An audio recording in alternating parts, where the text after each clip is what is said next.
indeed a position 5 Abaddon. This is something I think we haven't seen the whole tournament. There's a lot of surprise coming into this for me, honestly. This hero has more or less been completely absent the whole tournament. I believe Abaddon has been picked less than a handful of times. I think personally I saw it maybe one game in the whole group stage. So a very rare pick that PPD has pulled out for this game. And historically, Abaddon has been swinging between being a position 3 and a position 5 most of the time. There's been phases where it has been a 1, but this is very uncharacteristic, and it's something you're probably going to be seeing further on in this tournament, is that these teams know each other so much. They've played so many games in the groups, so they will be trying to next level on the draft. But this is something, too, we're expecting to come out from PPD. Like, he's not just going to sit there and play Team Liquid's draft, play Team Liquid's game, and Team Liquid are doing... Like, yeah, they've mixed it up. We have the Lich pick up for Kuro. Like, he's been playing the rating as well. So the panel was saying it's very dynamic in the way OpTic can actually lane everything they've got, but Liquid were looking for the same level of flexibility. You don't want that being behind in the draft feeling at the very beginning. And both teams, like, they'll have to feel pretty comfortable with this. And you were thinking about the logic, too, of, like, why does the Abaddon pickup really work here? Like, who is it against? Who's it meant to shut down? I think it's... From what I could tell, the first thing that the panel covered is this 5-man style, but I feel like Abaddon should, in theory, be a really good pick against Dark Willow. I do believe the one problem he has is I think you cannot actually... Is this 2 runes? It's 3 for Liquid, 1 for OpTic. He should be fine. He can Shadow Realm TP. He's probably going to do that. Yeah. So, good start for Liquid. They get that extra rune. It's going to cost them a bit of regen there for GH, but they're probably happy with this. So Abaddon's Aphotic Shield, obviously removing these stuns, is really useful against the Wraith King. It's great against the Dark Willow, who has multiple ways of locking heroes down. But I do believe you cannot actually remove the Terrorize on yourself by activating your ultimate. You can, however, remove it on allies, if I remember correctly. Love watching that top lane where 33 just gets harassed up by Mind Control. It's a level 1 Searing Arrow. The medic has finally arrived in the top lane, so Zaya's come up there to make sure this DK lane is safe. It's going to be secure for 33. And just looking across these lanes, we were talking about how OpTic can be flexible with their lanes, and I wonder which team feels like they got the better deal out of this. So Lich dual lane offlane is a classic. The panel was saying that Dragon Knight wants to play against the Clinks, so as far as that goes, that's good for OpTic. Tiny against Alchemist is a Tiny favorite lane in the beginning, but Alchemist ultimately will start getting his farm in the jungle. And then finally in the bottom lane, this Abaddon Weaver lane is actually a really old classic from years back. Gives Weaver that extra bit of tankiness that it's lacking. You send in the Weaver aggressively with Shikuchi. You have that buffer from Aphotic Shield to protect and deal damage. We'll see how these lanes go for them. Well, Matama's copying a fair chunk of damage. So is PPD. Yeah. Abaddon has 0 armor, and he's playing without a stout shield. So that hurts. At least he'll get a stick now. So actually, there's not that much spam. Maybe from GH to cause some problems.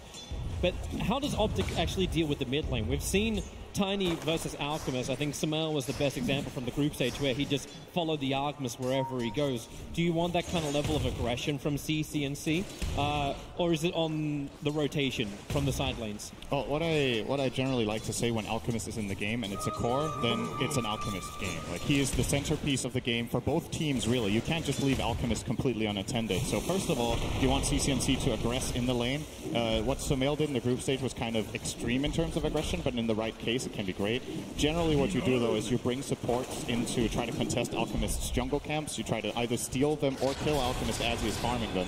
But we'll see. I feel like CCNC as a player doesn't really have the same super aggressive mindset that Sumail does, however. So I would be surprised to see him starting to dive that tier 2 tower minute 4. Like we saw Sumail do against Somnus earlier on. PPD, they just want to trigger off the shield nice and early, looking for that extra damage. GH has got it, but not enough. 10 HP, and PPD denies himself on the bottom lane. Does not want to give them that first blood. Close call. Real close, probably too close. A little more charged up on that Shadow Realm, and I think GH had him, but he was worried that PPD was going to fog him in the trees on the right, so had to go for the attack there, and PPD with the quick maths. The other intense lane's been up on top. Mind Control's been trying to harass down both Zai, but his positioning, Zai, has been absolutely terrific. Always backs off. Lets 33 take a couple of extra hits, and there's a lot of consumables left up on that top lane, so it feels almost null to this harassment damage that Mind Control does. Gets hit by Dual Breath, there's even less power. We're going to have another crackdown on bottom lane. The Bramble's in position. PPD will catch up on the 2, but GH copying a lot of damage. PPD again! 2 for 2 on the denial. Oh, Team Liquid feels like they got something else. Pie can't care of the Bramble. There's the Briar Patch. Matumba's able to get the stun off. Weaver still with a decent amount of life thanks to the stick charge from before, but he's so slow. Half a second he needed it.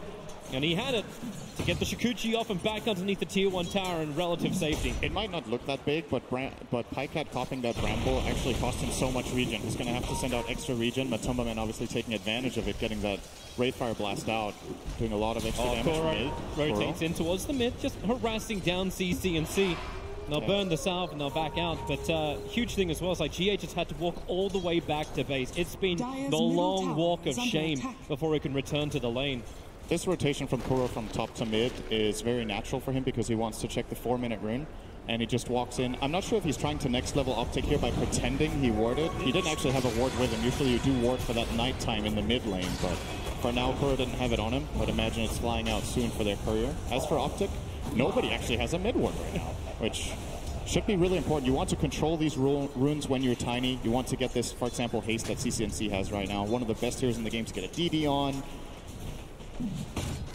Yeah, instead they got the ward down and bottom top lane. Harassment pretty heavily into mind control. He's got the skeleton walk, so backs off. They're looking towards Zai. Kuro, he wants to land the Frost Blast. Got it off cooldown right now. Pops it onto Zai, but mind control is the 5-minute bounty runes as well. Watch the players rotate off. They need to get as much of this as possible. That's why bottom lane, Matumba's already fighting with GH, harassing into Pycat and PPD. They'll pull the entire creep wave along with them. So it'll only be a 2-for-2 trade-off unless Pycat really wants to commit. That's why they shield him up. GH can't fight back. He doesn't have Shadow Realm available through the tree lines. Shikuchi comes off cooldown. GH has to pop the shrine. It's only just come up, and they have the damage. This should be the first blood. GH needs to juke it out. Bramble in 1 second time. No more stick charges available. Pycat claims the first blood on what has been a very denied offlane. And they're going to retreat back and grab this second bounty rune, so it should be a 2-for-2 split, it looks like. And yeah, OpTic probably looking pretty fine here right now. They have a relatively big lead in the mid lane in terms of experience. CC&C almost a full level ahead against Miracle. Obviously net worth super inflated. It is an Alchemist we're talking about. You do imagine that OpTic will want to try to counter Miracle relatively soon, and that's a bit of a question mark for me with their draft. Like, who's actually going to go and pressure this Alchemist? Your support duo is a Bad and an Ire. So your cores, they have to Bramble. Pycat, he can't Shikuchi. He's got a couple of stick charges. Raindrops will come back up and protect him a little bit of time, and then Shikuchi through the trees. Needed to wait as long as he could, so he actually got the charge off. Now GH actually gets hit by the swarm. That's enough to make him think twice about initiating. And Matumba wants to go in deep. PPD's really, really low. Can shield up. There's still 9 stick charges for Matumba. And GH with the attack. He waited perfectly until the shield exploded. And then hits with the Shadow Realm. And Liquid get on the board. Dire's middle tower. They do, and obviously looking across these lanes, it is relatively even right now. So nobody in this game, and this is something about Liquid that I feel like separates them from other teams when you look across their games. All of their players seem to have a really good ability to carry any given game if they're in the position that needs to do it. They don't have, it doesn't have to be Miracle winning the game for them. Some games Mind Control takes over, some games Matumba Man takes over, and it looks pretty healthy for them in this game because all 3 of their players are in a position where they can be aggressive come the 10 to 15 minute mark. Both the Klink's Wraith King as well as the Alchemist will be online to be able to get some fighting going. Yeah, especially if Alchemist can find a little bit of time just to go into those side camps. He's already got the double stack to work with. Zai in trouble, trying to retreat back up. So 33 had to land the Dragon Tail stun to stop Mind Control from beating into him, but Zai comes back in again. He's so low on life. 15 HP is still enough to survive. And they'll move over to claim that Dire Shrine inside the jungle. It looks like Zai will take it alone. Obviously 33 doesn't want to give up any experience. He doesn't have Shadow Realm, and he'll be okay. As the panel pointed out, though, the Swarm is a really nice skill to have against Dark Willow, especially in the, well, in all stages of the game, really, just to be that pestilence, prevent Dark Willow from being as mobile. Because it still attacks too through Shadow Realm, right? I do believe that. I mean, it definitely sticks. I do think the attacks go through as well, so you can't blink, but I'm not 100% on that. But yeah, Dark Willow definitely cannot remove it, and that is a very big deal. I do think the attacks... Yeah, I'm fairly certain that your guess is as good as mine. I heard Fudger in the group stage, and he's always a good, reliable source. Yeah. But so far, like, even with this early advantage, like, you've got the Alchemist getting a lot of farm in, and he's a 4.8k net worth. That looks great. But OpTic still have 3 players contesting that top net worth position, and it's only 1k advantage for Team Liquid 8 minutes in. Radiant Miracle does look very healthy, Good though. scan. He got out of this laning stage very well on the Alch. had a bit of a hard time in the start, but he has the same CS. CCNCs can just dive this anyway if he wants to. Zai can tether over. He just needs to find where Miracle is. Sees him in the tree line, but CCNC's haste room wears off at the wrong time for him. Very good awareness. Bottom lane, Matumba, not level. Actually, he is level 6, does not level up Reincarnation. He went 3-1-2. So no second life for him. I think even if he had it there, he didn't have the mana. But. Yeah, nice kill. Grab for OpTic. In the mid lane, CCNC putting some pressure onto Miracle, forcing out that chemical rage. So we'll give a short moment of opportunity to maybe try to go for a kill later on. GH is looking to move up and change the balance of this top lane. Zai may not be ready for it. The Bramble throws down. Zai navigates it absolutely perfectly. CCNC's in the neighborhood. The damage onto Zai will be enough. Mind Control finds the kill as the clinks with the Searing Arrow. And maybe now full retreat. With CCNC arriving in the lane. This is not where Liquid want to be, but they've managed to split all 3 ways, and they're back out to safety. And in the meantime, this is a free mid lane for the Alchemist. Miracle very happy to see this rotation off from the Tiny. He's going to make the most of it, actually claiming half his tower already. Oh, Zai tries to TP in to take the creep wave off the tower. And CCNC does return, so Alchemist is happy with this, back into jungle farming. Highcat on Matumba bottom. Bounty runes are about to spawn, so both of them want to be in range to contest. Oh, Highcat misclicked! Oh, he wanted to grab the rune! He's in real trouble! No. Without that rune, he can't! Oh, that's a blunder. Middle tower is under attack. That is a blunder. That was 100% unintentional. Wanted to click the rune, ended up clicking the Wraith King. Does not have mana for time lapse. And Matumba grabbing a nice free kill for himself there. Those kills are big. It's core on core solo kill, so a lot of gold. He claims all of the kill gold as well as the AoE gold on that one, 355. And now you're starting to really move up in the world of net worth. 3,000 the advantage for Team Liquid. More space for Matumba on bottom because everyone's gone. The rotation in towards mid to help out CCNC comes up for nothing. In fact, Miracle just farms the lane, then moves back to the jungle. And he's already got himself a double stack in there ready to farm up. This is very problematic for OpTic. This Alchemist last pick is working out very, very well for them. I imagine the way Liquid planned this when they went for this last pick was that they looked at, yes, we will be facing a Tiny. However, can they actually invade us very easily? Since none of the supports have significant damage or lockdown, they probably felt like even with a slightly losing lane matchup, Miracle will be free to farm for these next 5 minutes and get a lot of items. Who's going to gank him? Your Dragon Knight going to come over there? Maybe Tiny and Weaver together could combine, but...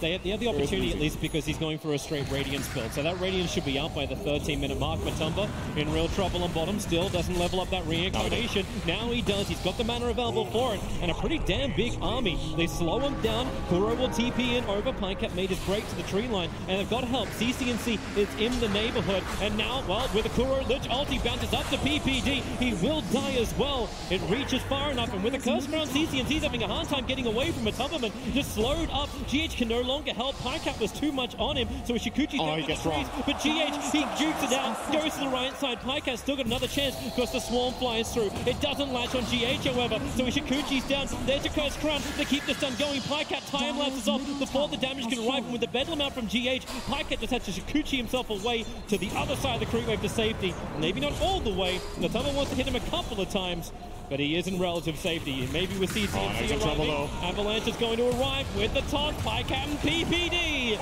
All 3 combine together to bring down Matumba. But look at the space. 12 GH as well. Minute radiance. He relocated in behind, almost at the tier 2 tower, looking for the retreating GH. OpTic need to...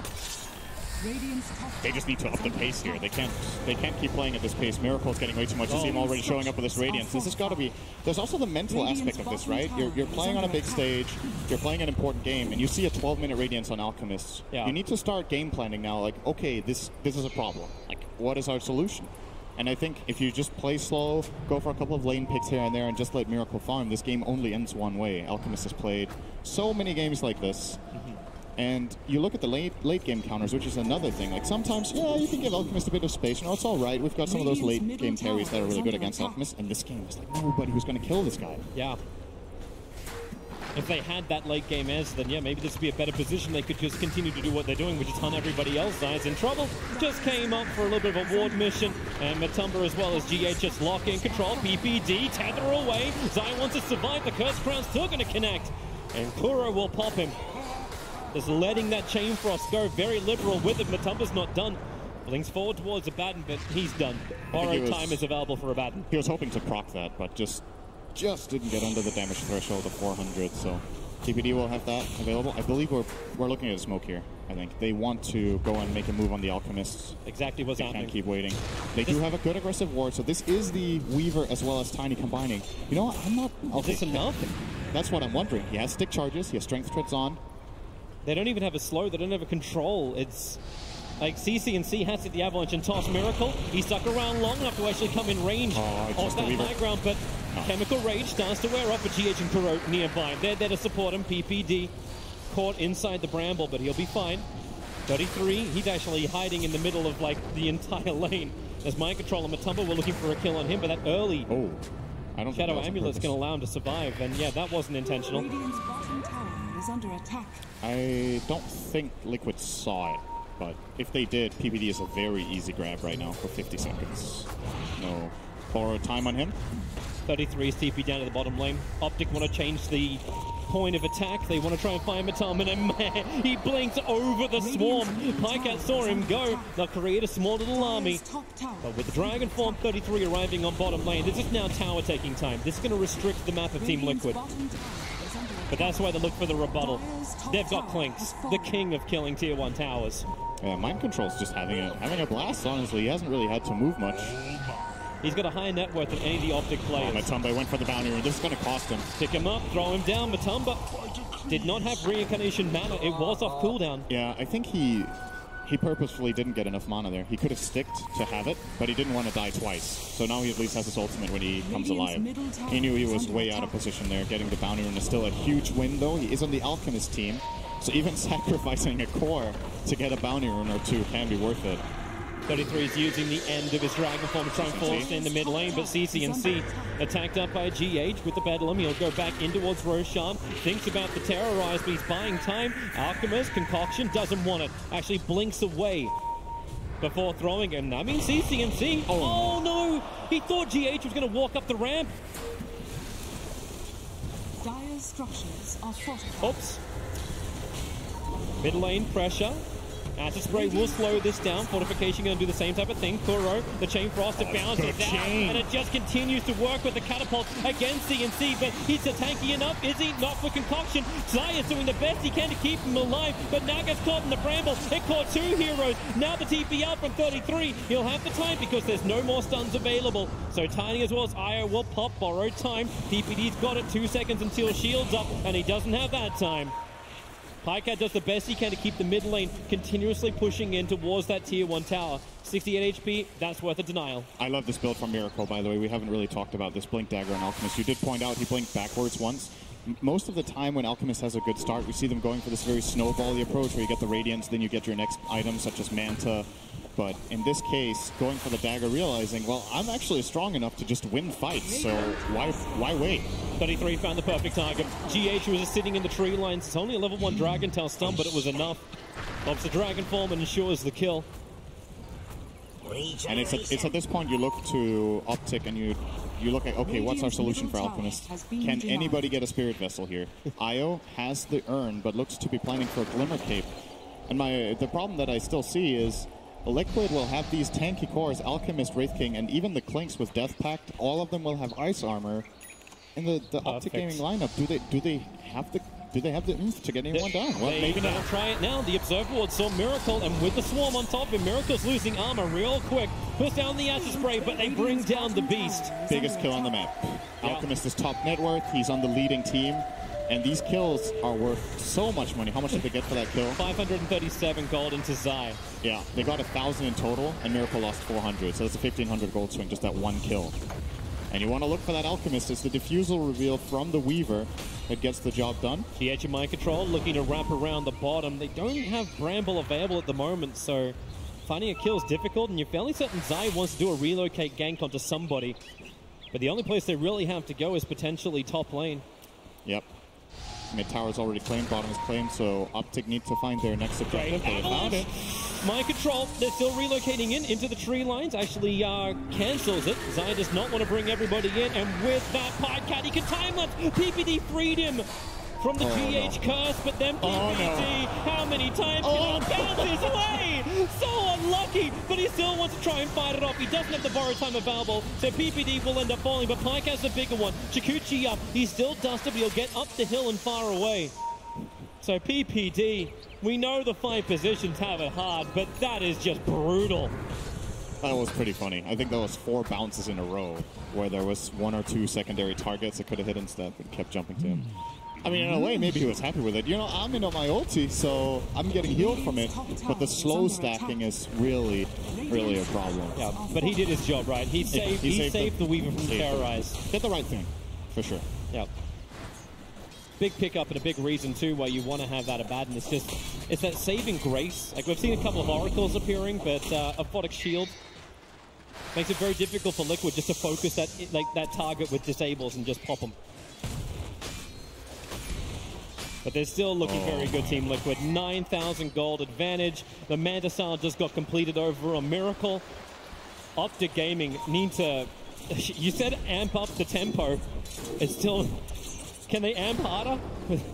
Well, I'm looking for Miracle to amp up the GPM. My prediction was 1k plus GPM. That'll be good. That still hasn't been done, I think. No, it hasn't. Right, the entire group stage, it hasn't. He's on the way. 815 GPM on this Alchemist right now. Bounty runes are about to spawn, and OpTic in a good position here to claim at least 2 of them. Mind Control is ready to fight on bottom lane, but Tumbakuro, GH, they're all coming in. The bottom tower should be taken. They see 33 over in the tree lines. He'll need a Shadow Blade right now if he's going to survive, and he is invis. They're revealing with the dust. PPD is turning around. OpTic shield gives him a little bit more life to begin with. They get hit by the bramble 2 times over, and that's already triggered his borrowed time, so DK will fall. Abaddon will follow through. And Team Liquid, Tier 2 tower is gone. And maybe more. Zai so low on life. The Radiance Burn got him. The Acid Spray was ticking it. And Miracle just walks by and gets a drive-by kill onto the Zai. That Alchemist taunt. That's a lot of weight to move from foot to foot. He makes it look easy, and then he makes it look easy. And now they're going to go for Roshan 20 minutes in. It's not like Miracle's got enough money already. He's already staring down the barrel of an Assault Cuirass. Yep. What's the GPM at now? 837, so gone up 20 since we last looked at it. What OpTic did manage to do there was at least to grab 3 bounty runes. It's really important against this Alchemist to grab these runes. Things could be looking a lot worse right now. They did also get the tower. Going up, Matumberman with this Diffuser Blade over on the Weaver. Matumberman getting this ulti off is just impossible. So when they can isolate him like this, OpTic know they have the kill. The cost is, of course, the Aegis, the Immortal, and it is on Miracle. And it did seem like Liquid planted him down there as a distraction.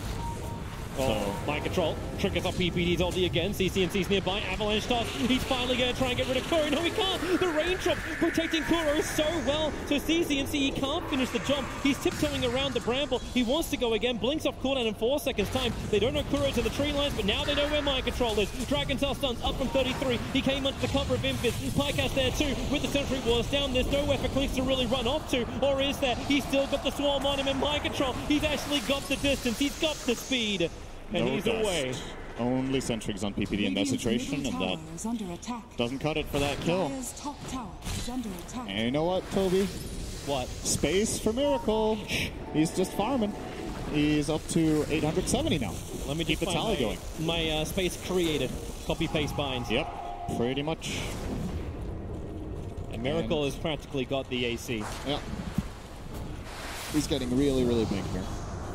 And BKB will be coming in soon for 33. He needs a little bit more time to farm this one up. I don't know if they can really keep up with the other cores, however. Yeah, Pycat is closing in on his too. I think it's a good approach here. OpTic need 2 things. They need BKB so that they can stay alive in the fight against all this magic damage and focus fire. And then they need a solution for Optimus. These are the 2 things they need. Pycat staying nearby for the tether, but it will not happen. They have more than enough control through just Matumberman. They didn't even need anything else for that. And now they find 33. Climbing up Ancients. Kuro will slow him down the Frost Blast. They Sentry and Observer. And 33, the TP out. Perfect way to play it. There is no more stuns available. Chain Frost. The sound is nice. It follows all over. Is under attack. Tanked like a bow. Tier 1 towers now going to be brought down. Liquid, they're ready for this push. The Assault Cuirass has just arrived. So, yep, 23 minutes in. 20,000 net worth. Normally it's pretty good when a team can go with that kind of net worth per minute, but having the Alchemist this big, Dire's bottom these tower BKBs is will under allow OpTic to survive, but it will not allow them to kill. And they're TPing over.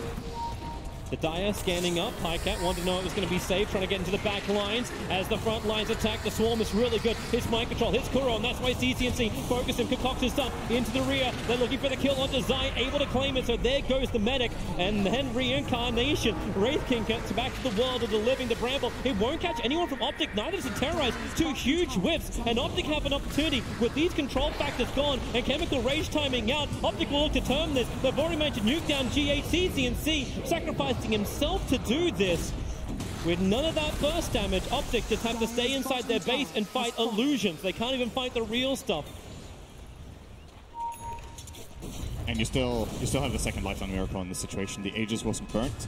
Still, that's the kind of fight that we're looking for from OpTic, right? They activate this BKB on the Weaver. The Dragon Knight will have one relatively soon.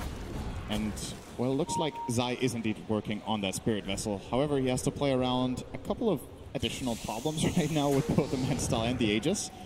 It's a step in the right direction. OpTic, they have to just hold on and try to get the items that can bring him down. He's got the Vision, the Observer, and Sentry, but it's kind of the worst target for him because he can't instantly kill it off, and they really would have preferred the DK. But PPD, 8th death in this game. He is half of Team Liquid's kills. Did you see how fast he died to the Clinks there? That's some serious minus armor stacking. The AC, Clinks as Deso. I'm not sure if PPD wasn't an Acid Spray as well at the time, but you add those up, it's like minus 15 armor. But what armor do they even have on their side? It takes away pretty much all of Tiny and Reaver's armor. Miracle, Gunamanda, try and actually, well, use the illusions to get rid of the bug as quick as he can. Liquid got 3 runes. Yeah. Toby, you gotta keep your eyes on it, man. That 1,000. My eyes are watching. We're almost there.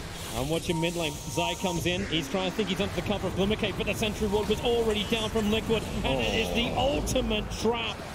Mind Control and Miracle combo with the rest of Liquid. 5 heroes mid, ready to push. Holding this without Dragon Knight is really difficult. He's going to have to buy back if they want to try to defend these middle barracks. They might just be giving them away. Dragon Knight buying back when he's this close to BKB is really, really annoying. Miracle's hunting for another kill. PPD, is this going to be your 9th death of the game? Technically, it'll be the 11th. 2 of them were on his terms. Miracle, Chemical Rage. He's trying to taunt his way out. There's only got another 2-3 seconds left on it. So he'll run back out through the mid. The tower is gone, so they can attack into the shrines if they want to. It's the toss back. They're getting Miracle in real deep. The drop is perfect. And without the Aegis Immortal, with it being timed out, Miracle can be brought down. Matumba's trying to help him out by coming in closer. The Pycat runs through him. A huge kill. 703 gold worth of a kill. And they're charging forward. CCNC with a stun. Wraith King, he's got 21 charges. Does he want to burn it? Does he want to try and come back to the world of the living? Maybe not, because 33 can't even run away. He'll dodge the stun into the Shadow Realm, and he did actually burn the Reincarnation. So Mind Control turns around, trying to take the fight. Zai, oh my god, this is not what he wants to be in. And Mind Control, he's got himself a double kill. Miracle opened up. Beautiful and just bait. brought down Pycat. You thought it was OpTic's fight for a moment. Beautiful bait. He buys back, has the Boots of Travel, comes in. They overcommit on Matumba, man. And with these 2 heroes dead, Weaver has to buy back to try and defend this. And Miracle feels pretty good about buying back here. In case he does die somehow, what are the odds that OpTic can get down a lane and actually start dealing structural damage with Liquid having this much map control at this moment in time? Not a lot, and they still need to have the sustain to come in from Zai, but Mind Control has just been given one task, make Zai's life a living hell.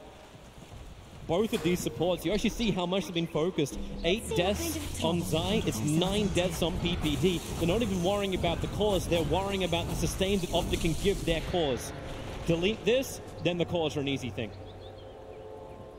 So we get to see that one moment again as Miracle happy just to beat down through the melee racks, and this toss back actually put him in a real rough position as the Aegis timed out. This is pretty much perfect what OpTic did there. They could not have made a better play than this exact one, tossing the Alchemist as Aegis expires. And still, again, there's so much in the bank. Liquid have so much leeway because of the huge advantage that they have. And Miracle, with a great planned play, they had a lot of time to plan this as well. Liquid, keep it in mind, That kill on the Wraith King took so long that they could communicate, all right, if they overcommit, I can buy back and come It's a back in. bait. It's an ultimate bait. It's just the illusion. Now the real team of Team Liquid come through. 33. He did break the smoke almost instantly thanks to the fact that he was there. Miracle even an Shadow ulti? Blade, but they're jumping over. Miracle, he jumps in close, but then the space created with Terrorize and Chain Frost. All the damage that Team Liquid need to win this fight. PyCat 33. They just don't have the extra teammates. PyCat, he wants this kill, but he can't even claim Miracle. Denied, denied, denied. PyCat into the trees. They'll get the stun out. And OpTic, they're all dead. Tribute LD. It takes some confidence to go in there as Alchemist without ulti. You really need to trust in your team. No! They call it. 984! They call it. He's so close to getting him, but it won't happen. The Team Liquid have it. Game 1 against OpTic Gaming. It looked close, it looked good, but this Alchemist was a ticking time bomb that exploded on OpTic. They took so much advantage of that last pick and found a beautiful solution to this game, and